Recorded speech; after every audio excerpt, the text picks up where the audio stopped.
আজকে তোমাদের পরীক্ষা ছিল বাংলা প্রথম পত্র নাকি? প্রার্থী জাগো তবে, অরণ্য কন্যারা, একুশের গান। 1 নম্বরের উত্তর, সুফিয়া কামাল কত খ্রিস্টাব্দে জন্মগ্রহণ করেন? 1911। ক নাম্বার? সঠিক উত্তর ক নাম্বার। বসো। যাদের হয়েছে খাতায় টিক দাও, না হলে কাটা দিয়ে দাও। 2, কবি সুফিয়া কামাল কত খ্রিস্টাব্দে মৃত্যুবরণ করেন? 1999। খ নাম্বার, কার বুকে বহ্নি জ্বালা? কার বুকে বহ্নি জ্বালা? ফুলের, ফলের, বৃক্ষের, সকলের। সঠিক উত্তর কি হবে? বৃক্ষের। কবি কিভাবে জাগতে বলেছেন? কবি কিভাবে জাগতে বলেছেন? মর্মর শব্দে। মর্মর শব্দে। ক নাম্বার? ক নাম্বার, মর্মর শব্দে। খরিসে শব্দের অর্থ কি? খ, চুয়ে চুয়ে, চুয়ে চুয়ে পড়ছে। খরিসে চুয়ে চুয়ে পড়ছে। হ্যাঁ, মার কাছে।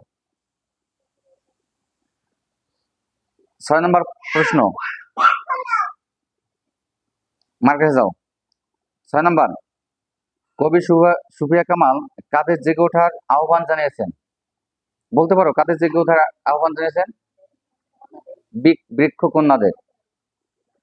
গ নাম্বার, 6 গ নাম্বার, বৃক্ষ কন্যাদের।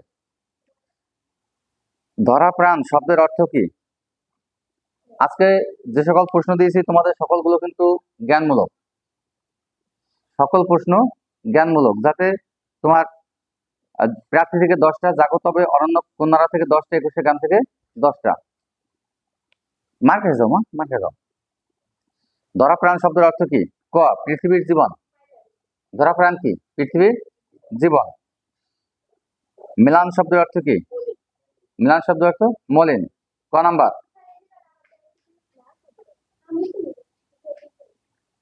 না, এটা মিলান। এটা মিলান শব্দের অর্থ কি? মলিন। প্রশ্নে ভুল আছে।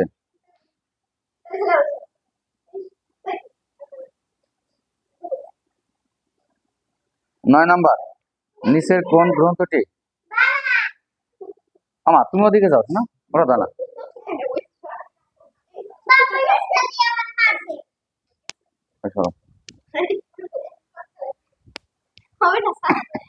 হবে, তোমাদের কথা আসবে না, সমস্যা নেই। এরপর কয় নাম্বার কোশ্চেন? 9 নাম্বার, নিচের কোন গ্রন্থটি সুফিয়া কামাল শিশুদের জন্য রচনা করেছেন?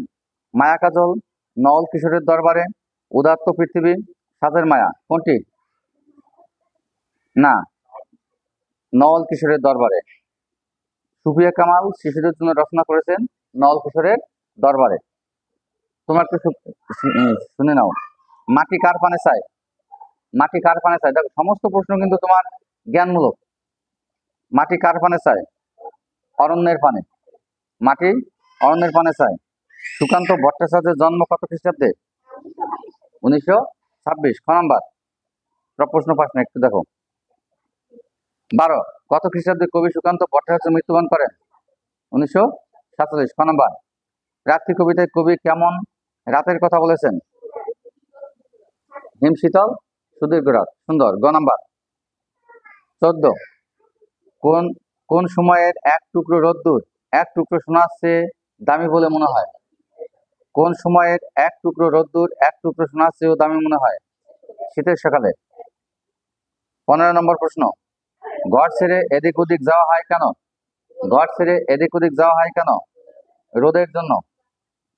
এক এক টুকরো রোদের জন্য। কথা হবে না। প্রার্থী কবিতাটির কবি কে? সুকান্ত ভট্টাচার্য। সুকান্ত ভট্টাচার্যের পৈতৃক নিবাস কোথায়? আমাদের আমাদের কোটালীপাড়ায়। আমাদের কোটালীপাড়ায়। একটু গর্ব করে বলতে পারো না যে আমাদের কোটালীপাড়া? বলতে কষ্ট হয়? হ্যাঁ, আমি তো সেটাই বলছি, পৈতৃক নিবাস। জন্মগ্রহণ না করলো, তার পৈতৃক নিবাস, তার পিতা এখান থেকে গেছে, ভারতে চলে গেছে। তার পৈতৃক নিবাস কোটালীপাড়া। এখনো তার সেখানে স্মৃতি রয়েছে, তাদের জায়গা জমি রয়েছে সেখানে। তোমার ওই সরকারি ভাবে স্থাপনা তৈরি করা হয়েছে। 17 নম্বর প্রশ্ন, সূর্যের কাছে উত্তাপ প্রার্থনা করেছেন কে? সূর্যের কাছে উত্তাপ প্রার্থনা করেছেন কবি সুকান্ত ভট্টাচার্য। 18 নম্বর প্রশ্ন, সুকান্ত ভট্টাচার্য কোন পত্রিকার কিশোর সভা অংশের প্রতিষ্ঠাতা সম্পাদক ছিলেন? অনেক দৈনিক স্বাধীনতা। সুন্দর একটা প্রশ্ন, দৈনিক স্বাধীনতা। ঘুম নেই গ্রন্থটি কার লেখা? ঘুম নেই সুকান্ত ভট্টাচার্যের। সূর্যের উত্তাপে আমাদের কি পূর্বে? গুরুত্বপূর্ণ প্রশ্ন, সূর্যের উত্তাপে আমাদের কি পূর্বে? জড়তা। সূর্যের উত্তাপে আমাদের কি পূর্বে? তোমার হয় নাই? জড়তা।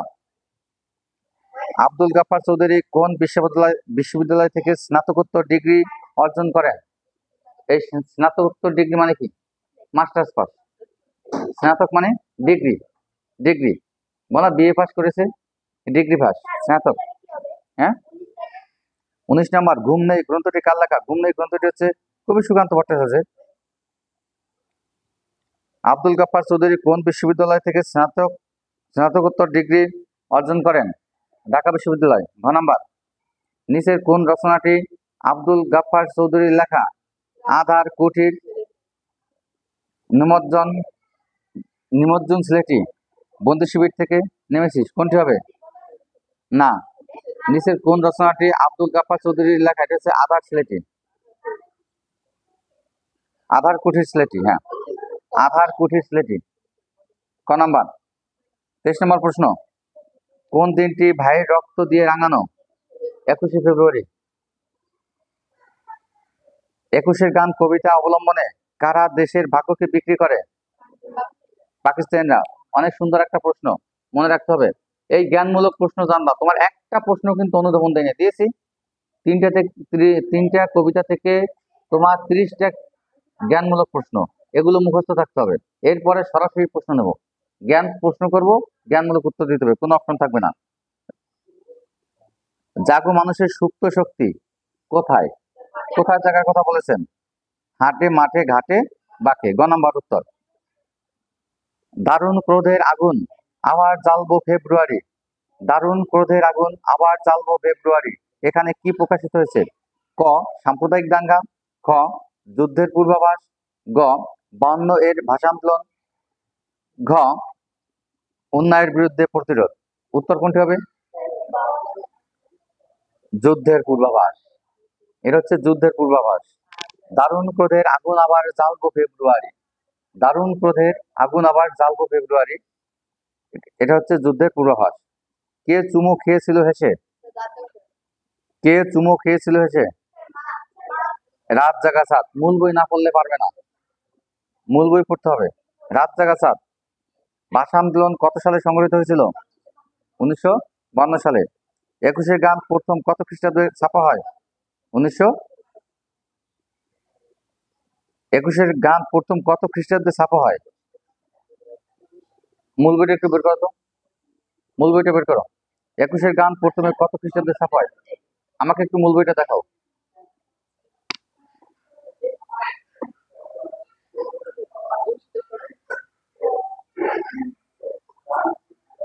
সঠিক, 1953। তাহলে আমরা পেলাম কি 21-এর গান প্রথম কত খ্রিস্টাব্দে ছাপা হয়? 1953 খ্রিস্টাব্দে। এ প্রশ্নটা আমার এখানে দাগানো ছিল না।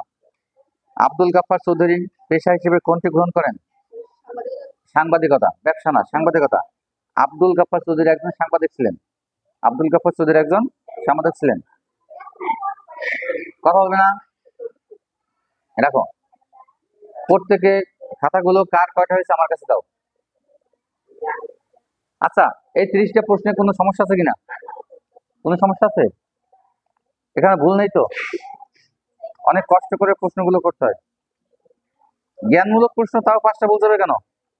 নাও, তোমার দুজন তাকে ফেলাবো।